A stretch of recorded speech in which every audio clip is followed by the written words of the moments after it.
اشتراکچانی همایش سیاسی فرهنگی نقش جوانان در حفظ وحدت ملی نخست از نمایش دستاوردهای علمی دانشگاه دیدن نموده با پیشروی‌های این مؤسسه عالی تعلیمی آشنا گردیدند.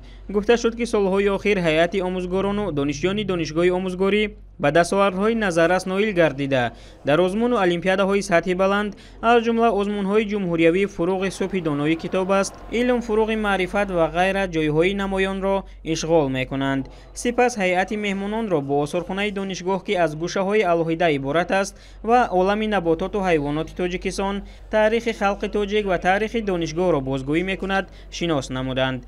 باید گفت که آثارخانه دانشگاهی در بینای نوی این مؤسسه عالی تعلیمی که سال گذشته مورد استفاده قرار داده شد جایگیر می باشد. در ادامه در تالار فرهنگی دانشگاه با اشتراک معاون اول رئیس حزب خلقی دموکراتی تاجیکستان ملکشاه نعمتزاده، نمایندگان کمیته اجرایی حزب خلقی دموکراتی تاجیکستان در شهر دوشنبه، تشکیلات جمعیتی جوانان، سازندگان وطن و رهبریت، آموزگاران و دانشجویان دانشگاه همایش دایر شد. ملکشاه نعمتزاده در سخن افتتاحی تبریکاتی خوش ذکر نمود که در شرایط تاجیکستان صاحب استقلال تشکل وحدت ملی قبل از همه به عامل‌های داخلی جامعه مخصوصا به فرهنگ قدیمی صلح‌آفر و خیرت‌گرایانه ملت تاجیک وابستگی عمیق دارد. در این روند درک درست اهمیت وحدت ملی، شناخت ماهیت و نقش استراتژی آن در سرنوشت ملت و دولت ملی همچون خصوصیت خاص این کشور به نظر می‌رسد.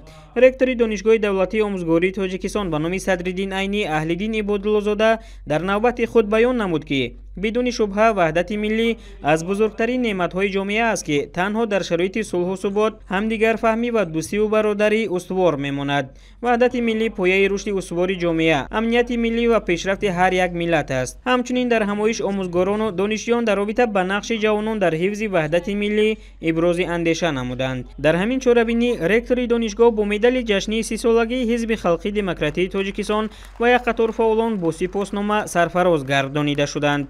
باید گفت که جوانان تکیهگاه اساسی دولت بوده، آنها قوه بزرگ اجتماعی و سیاسی و سازنده جامعه می باشند.